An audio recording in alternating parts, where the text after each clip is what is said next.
Nuestra primera sesión tiene que ver con la libertad económica. Yo no me atrevería a decir ninguna palabra al respecto en términos de estas dos personalidades expertos en este tema. Nada más permitan presentar brevemente a los dos panelistas de esta mañana. James Courtney, bienvenido. Es precisamente una eminencia en la Universidad de Florida, donde precisamente lleva al Centro Stavros para el avance de la empresa libre y la educación económica. Él es coautor de Economics Private and Public Choice, que es precisamente los principios de economía. Es un texto muy conocido por todos, que ya se ha editado por 13 veces. También es coautor de Primer Common Sense Economics, que todos ustedes conocen y debieran conocer su contenido. Sus publicaciones han aparecido tanto en revistas profesionales y medios populares como el Wall Street Journal y el New York Times. Él ha actuado como economista en jefe del Comité Conjunto del Congreso de los Estados Unidos en los años 1999 y 2000. En el 2004 recibió el reconocimiento de Adam Smith de la Asociación de Educación Privada por su contribución al avance de los ideales de libre mercado, expresidente del Southern Economic Association y de la Asociación de las Empresas Privadas para la Educación. Tiene un doctorado en Economía de la Universidad de Washington. Quisiera dar la bienvenida a James Courtney. James Courtney, tiene usted 15 minutos. Desafortunadamente no podremos escucharlo durante horas hablar, pero desafortunadamente tengo que limitar su ponencia por el momento a 15 minutos. Yo creo que probablemente será inclusive menos de 15 minutos, porque nosotros llegamos a la conclusión de que vamos a hacer nada más unos comentarios de introducción de la libertad económica, y después Mike va a hacer una presentación que se relacionará más con México, directamente con la situación mexicana y los resultados de México en el ámbito de la libertad económica. Así que todos ustedes que lo saben, nosotros tenemos una dificultad, tanto Michael como yo, con la palabra breves, ¿verdad? Siempre tenemos una inclinación para hablar nosotros generalmente el doble de lo que nos dan, pero voy a tratar de contenerme y hacer que mis comentarios sean realmente la mitad del tiempo que se me ha asignado. Y obviamente él le dará un poquito más tiempo esto a mi colega. En lo que se refiere a nosotros a la libertad económica, quiero hacer algunas observaciones de introducción con respecto al origen del proyecto de libertades económicas, que está relacionado con una serie de conferencias que el Instituto Fraser patrocinó y que fueron coanfitriones no solo Mike, que es el director ejecutivo de dicho instituto, sino también por Milton Rose Friedman. Ellos lo que hicieron fue invitar a una gran cantidad de expertos a que participaran en un proyecto que realmente tenía dos propósitos, el primero de los cuales era definir lo que era la libertad económica, y para tener una definición clara de lo mismo, porque había mucha confusión en lo que se refiere a palabras como libertad política, democracia, versus lo que es la libertad económica. La primera asignación fue definir este término, y la segunda era que esta pudiera tener una definición para lo que es un conjunto completo de países. Así que ahorita me voy a enfocar precisamente en las conclusiones de la definición de la libertad económica. Nosotros esencialmente decidimos, o se desarrolló un consenso entre el grupo de expertos que fueron reunidos por Mike y por Milton y Rose Friedman, que en el sentido de que la libertad económica tenía 4 componentes principales, y estos eran primeramente la opción personal, o sea, la gente elige, no es una decisión colectiva como proceso. Y segundo, tenemos nosotros un intercambio voluntario que está coordinado por los mercados, así que esencialmente los intercambios están basados en los acuerdos. Y tercero, que ustedes tienen la libertad de ingresar y competir, no tienen restricciones de entrada que eviten que una persona pueda entrar a cierta operación de negocios o a ciertas ocupaciones, libertad de entrar y competir. Y por último, que tenemos un sistema legal que protege a los individuos y a su propiedad contra los agresores o contra acciones agresores que pudieran tomar cosas que no les pertenecen. Así que nosotros utilizamos estos 4 criterios básicamente como un elemento de desarrollo de una especialidad de libertad económica. Aquellos que están familiarizados con el índice de libertad económica del mundo tienen 5 diferentes áreas que son el tamaño del gobierno, el sistema legal, los derechos de propiedad personal, tercero, acceso al dinero, 4, intercambio internacional, y el quinto es precisamente la regulación de lo que sería el crédito, los mercados laborales en el negocio. Por lo tanto, nosotros lo que hacemos es analizar muchos diferentes indicadores y en todas una de estas áreas y nos preguntamos cómo es que esto se vincula en lo que se refiere a estos 4 criterios de lo que define la libertad económica. Por ejemplo, si encontramos nosotros que los gastos públicos son muy altos, o sea, que los subsidios gubernamentales y las transferencias del gobierno son muy altos, esto indicaría esencialmente que el gobierno está tomando fondeo de un grupo de personas y lo está transfiriendo, utilizando los subsidios y donaciones para otro sector. En esencia, se trata de esto de una violación de los derechos de propiedad, o sea, tomar de unos para dar a otros. Ahora, la pregunta es, este sector de transferencias y subsidios, si este se incrementa como porcentaje de la economía, entonces, ¿qué pasa? Que la calificación pudiera ser menor. Si pensamos nosotros en algunas normas regulatorias, consideramos, por ejemplo, los salarios mínimos. Digamos que nosotros nos damos cuenta que no tiene que pagar por lo menos esta cantidad si no quiere emplear a alguien en una actividad laboral. Bueno, esencialmente esto dice que uno puede hacer un nuevo intercambio de compensación de tasas de salario mínimo que están por debajo de este elemento. Esto sería una violación a la libertad de intercambio entre las partes individuales. Entonces, si ustedes tienen una normatividad en los diferentes tipos de controles de precios y salarios que de alguna manera haga que los precios o los salarios se vayan hacia un lado o el otro y esto interfiera con las personas para poder llevar a cabo transacciones que traigan como resultado una tasa más baja, sería también considerado así. Así que estos criterios, estas elecciones personales, este intercambio voluntario y esta libertad de poder celebrar y competir, negociaciones y los derechos de la propiedad personal son las claves para la libertad económica, y el índice ha desarrollado con los años y hoy en día cuenta con 42 diferentes componentes que están organizados en las 5 áreas que yo describí originalmente y que nos han podido desarrollar esta medida para una serie de países. Básicamente los criterios de cada uno de los componentes están estipulados en el apéndice de datos y se trata de un instrumento transparente y científico, y realmente esta era lo que era la meta desde un principio. Y debiera decirles que Mike Walker y Milton Friedman, Rose Friedman, todos ellos nos llevaron precisamente al punto original donde estamos desarrollando nosotros un instrumento científico. Por favor, no se olviden de ello. Ahora, con estas bases y definiendo lo que es la libertad económica, quisiera darle ahora la palabra a Mike para que él también haga algunas palabras de introducción, de manera que pudiéramos compartirlas con ustedes. Pues muchísimas gracias. Pudiéramos al final tener algunos minutos para algunas preguntas, así que al final pudiéramos regresar a tu muy breve introducción. Muchísimas gracias. Pero todos nosotros tenemos docenas de ediciones de tus reportes precisamente en nuestras oficinas, así que tendremos muchas preguntas. Déjame presentar a Michael Walker. No, así está bien, así está bien. Vamos a seguir así. Mi nombre es Michael Walker y es un placer para mí estar aquí. He venido a México desde 1981, cuando el libro que yo escribí se tradujo al español y fue distribuido aquí en México. He estado viniendo desde entonces a su país y uno de los aspectos más penosos de esto es que no aprendí a hablar español desde entonces y tendré que hablarles en inglés, perdón. También tengo que admitir esto. Ya trabajamos con 80 países en el mundo con el índice, así que con frecuencia tengo que decir que no hablo inglés en los países que visito.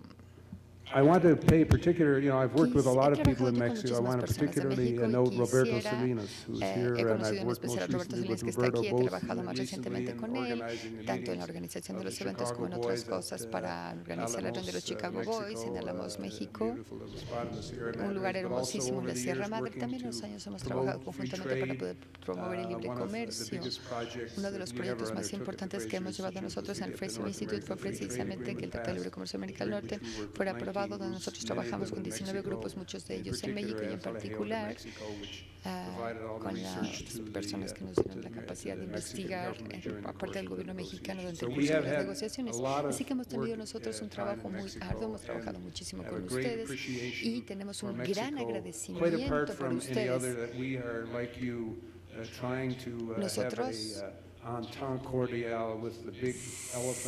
Siempre hemos tratado de tener un tiempo cordial con el gran elefante que es en los Estados Unidos y que está entre ustedes y nosotros. Así que nosotros tenemos gran cosas en Canadá en común con ustedes, con su país. Bien, el modelo del Instituto Fraser es se siente, si importa, mídelo. Así es lo que decimos, es nuestro eslogan. Todo el trabajo que nosotros hacemos pretende medir y hacer comparaciones precisamente de los datos reales. Y la razón de ello es una observación que yo aprendí de Milton Friedman, y esta es que si uno realmente desea discutir lo que son los valores, en última instancia, para poder resolverlos únicamente podemos pelear. Si por el otro lado, si nosotros queremos hablar de datos y de cuáles son las diferencias mensurables en resultados, entonces ustedes van a tener la oportunidad, cuando ustedes tienen dos personas que tienen diferentes panoramas, así tendremos la oportunidad de poder crear elementos de avance entre las brechas que están entre ustedes y sus opiniones, de manera que puedan ustedes encontrar un punto común para poder acordar acerca de lo que está sucediendo en el mundo.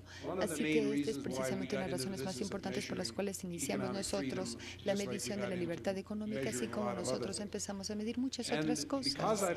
Y debido a que he estado yo viajando a México ya durante muchos años, y debido a que yo tengo un interés en el desarrollo de política pública aquí, lo que hice fue tomarme la libertad de preparar unas diapositivas esta mañana. En lugar de hablar mucho, lo que quiero es mostrarles realmente cuál es el desempeño de su país. Entiendo yo que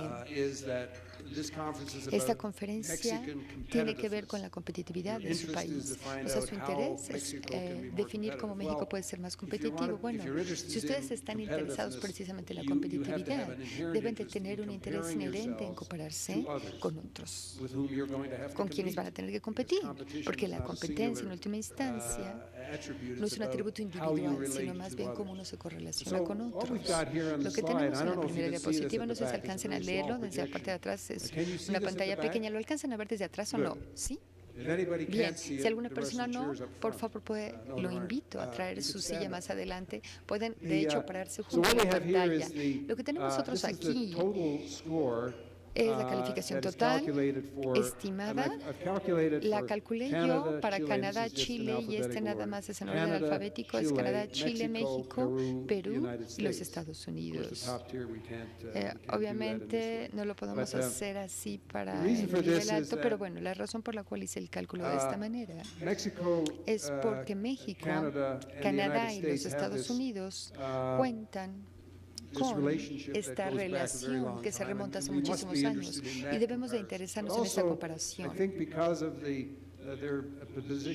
Pero también creo yo que como hay una proposición en América Latina que Chile y Perú también nos ofrecen puntos de comparación interesantes, decidí tomarlos aquí para poder conocer cómo está avanzando aquí la libertad económica. Ustedes pueden ver, esta es la calificación, ¿sí? Nosotros tomamos todos los atributos que Jim precisamente les describió, y de pronto tenemos nosotros 42 diferentes mediciones que entran y sencillamente creamos una calificación para cada una de las 5 áreas y tenemos como resultado una calificación global para el país. Como ustedes pueden ver, es una de 10. Es de 1 a 10 la calificación, y en ese sentido México tuvo un movimiento ascendente muy importante en términos del proceso de alcanzar el Tratado de Libre Comercio. Como podrán ver aquí, después tuvo una mejora muy importante en su nivel de calificaciones hasta lo que sería mediados del año 2000, y después empezó desde entonces a reducir. Sin embargo, este es un modelado del comportamiento, y al ver nosotros la calificación de México, podemos de alguna manera verlo de cierta forma complaciente y decir, no le está yendo tan mal. Sin embargo, vamos a hacer una comparación de la clasificación, y en esta vemos nosotros exactamente los mismos datos, pero estamos comparando la calificación de México con las calificaciones de los otros países. Y México, no sé qué color, cómo describirlo. Yo no elegí, el programa eligió los colores. Si yo lo hubiera elegido un color diferente. Pero bueno, aquí está el color que eligió el programa para cada uno de estos países. Y ustedes podrán observar que mientras que la calificación estaba modelando el rango anterior, el rango de México se ha caído del periodo anterior de los 90 en forma dramática, de la posición número 40 en el mundo a llegar hasta la 80 en el mundo. Hubo un periodo en el cual estaba en la 80, como ustedes podrán podrán ver también en años anteriores, pero al principio del periodo, como ustedes podrán ver, México estaba clasificado en una forma muy alta, entre los lugares 20 y 40 del mundo. Y obviamente estas son las clasificaciones mundiales, no únicamente las clasificaciones contra los 5 países que aparecen en la pantalla. En comparación, consideremos a Chile. Chile ha tenido, como ustedes podrán ver, esta mejora dramática en su calificación, pasando de una calificación pésima a lo que sería el lugar entre 20 a 40 en el mundo. Este es Perú, no, perdón, Chile está aquí. El otro era Perú, este es Chile, ¿sí? Chile es el recuadro un poco morado-rojo. Y ven que a veces llega hasta los 10 más importantes y después tenemos a Canadá y a los Estados Unidos. Bien, cuando estamos tratando de entender por qué este comportamiento, por qué este desempeño de México, vamos a ver lo que son los componentes individuales. Y vamos a enfocarnos aquí en México nada más porque no tengo tiempo para hablar de todos los países. Sin embargo, aquí podemos ver claramente que México, en el caso del tamaño del gobierno, ha variado en años recientes entre el lugar 40, como pueden ver aquí, y otros países. En particular, Canadá no ha tenido resultados tan buenos aquí, ni tampoco los Estados Unidos. Así que tanto Canadá como los Estados Unidos han tenido una graficación peor, y esa es la razón por la cual tenemos altos niveles de gasto público. También mayor nivel de transferencias de lo que se tiene en el caso de México, Chile o Perú. Ahora, los derechos a la propiedad. Cuando vemos nosotros los derechos a la propiedad son variables, queda clarísimo que una de las razones principales por las cuales México ha tenido dificultades precisamente por el que no ha logrado contar con un sistema de derecho y de derechos de propiedad que realmente resulte ser competitivo. No se olviden que aquí estamos hablando de cuán competitivo es México. Esa es la definición. ¿Cómo le va a México con respecto a los demás países? Y la respuesta es con respecto a todos los demás en el mundo. El desempeño de México está entre la canasta de 80 a 100 en el mundo. Esa es su clasificación. Ahora, esta en particular, los derechos de propiedad. Este es una característica muy importante y en todos los estudios que se han llevado a cabo se indica que si uno quiere atraer la inversión y tener por ello crecimiento, uno debe de tener una protección a los derechos de la propiedad, obviamente. Y en este caso en particular, en esta instancia, vemos que México no está teniendo un resultado positivo. Anteriormente les comenté que, o Jim más bien les comentó, que el índice global está basado en datos, y esto es cierto, pero parte de estos datos son encuestas llevadas a cabo por otros como el Foro Económico Mundial, de personas en el país y fuera del país, para poder tener un sentido de las variables que estamos tratando de medir. Así que solo en caso de que México resulte ser una víctima de que la gente esté atacándolo y nada más esté contando historias negativas al respecto, les voy a dar una métrica muy sencilla de los países. Esta es la aplicación legal de contratos. El Banco Mundial nos dio estas cifras. Es el costo al que tiene que incurrir una persona para poder proteger su derecho de propiedad en un país, ¿sí? O sea, proteger un contrato que celebró en cualquier país. Y como ustedes podrán ver en este caso, México no tiene resultados tan negativos. De hecho, tiene un mejor desempeño inclusive que Canadá, Chile y Perú. Nada más los Estados Unidos realmente tienen una calificación muy superior en esta métrica en especial. Y creo yo que esto es bastante optimista para México, porque este indicador del Banco Mundial, de hecho, resulta ser una medida objetiva de lo que es la aplicación legal de los contratos. Aquí son precisamente las restricciones reguladoras en la venta de bienes raíces. Desafortunadamente, en este caso, México no tiene buenos resultados, sino cada vez le va más mal en términos del paso del tiempo. tiempo, y creo que podemos llegar a la conclusión entonces que probablemente no es únicamente es que México de alguna manera está afectado por estas encuestas, sino realmente hay un problema en México en términos de lo que son los derechos de propiedad. Y creo yo que ustedes, como luchadores por la libertad y como personas que quieren ser agentes de cambio, el derecho de la propiedad es algo en lo cual se tienen que enfocar ustedes cuando se trata de dinero, todas las variables, cuando hablamos de la cadena de dinero sano. Estas son mediciones directas de transferencias, de gasto público, de impuestos. Aquí no hay opinión. En la sección 1 no hay opinión en términos de lo que es el dinero sano. Todas estas son mediciones directas, son medidas, son datos duros. Y aquí vemos que México tiene resultados muy, muy malos. Está precisamente en la parte más baja de la clasificación en términos de la competencia en el espacio económico de América del Norte. Cuando hablamos del comercio exterior, ustedes podrán ver que la gran promesa que tenemos nosotros precisamente para México con la creación del Tratado de Libre Comercio de América del Norte no ha podido ser aplicada. Y yo les digo esto, no había hecho yo este cálculo.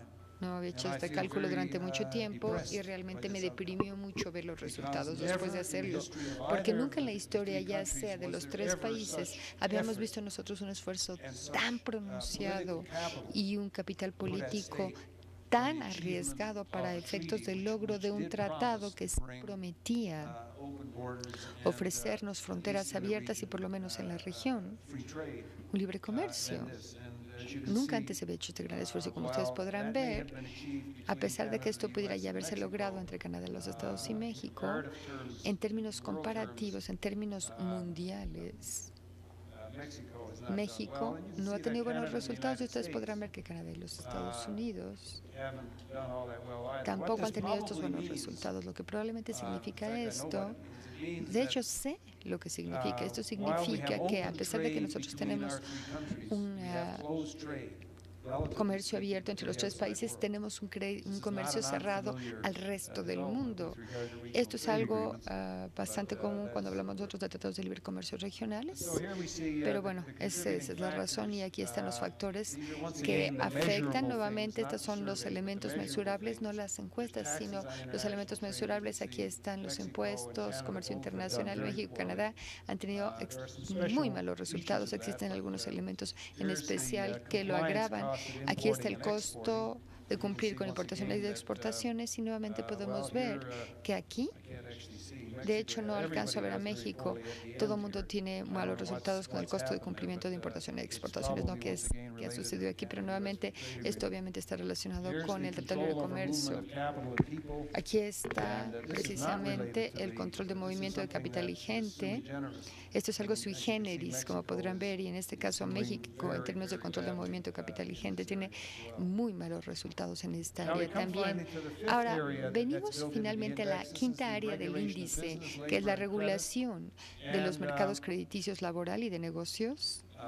Y veamos algunos de los detalles. Esto los veremos en un minuto, pero aquí en esta gráfica podemos ver de nuevo que el resultado que presenta México no es bueno. Habiendo estado con una mejor competitividad hasta mediados de esta década, de pronto observamos nosotros una caída muy pronunciada en términos de competencia en este ámbito.